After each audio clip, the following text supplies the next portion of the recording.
సమాచార హక్కు చట్టం చీఫ్ ఇన్ఫర్మేషన్ కమిషనర్ గా చంద్రశేఖర్ రెడ్డి ప్రమాణ స్వీకారం చేశారు. నేడు మధ్యాహ్నం ఆయన పదవి బాధ్యతలు స్వీకరించారు.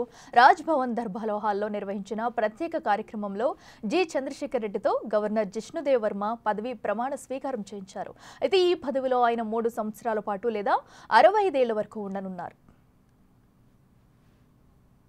రాష్ట్ర ప్రధాన సమాచార కమిషనర్గా నియమించబడినందున శాసనం ద్వారా నిర్మితమైన భారత రాజ్యాంగం పట్ల నిజమైన విశ్వాసము విధేయత చూపుతానని, భారతదేశ సార్వభౌమాధికారాన్ని మరియు సమగ్రతను కాపాడుతానని విధిగా మరియు నమ్మకంగా నా సామర్థ్యం, పరిజ్ఞానం, తీర్పు మేరకు భయం కానీ పక్షపాతం కానీ రాగద్వేషాలు కానీ లేకుండా రాజ్యాంగాన్ని చట్టాలను పరిరక్షిస్తానని దైవసాక్షిగా ప్రమాణం చేస్తుంది.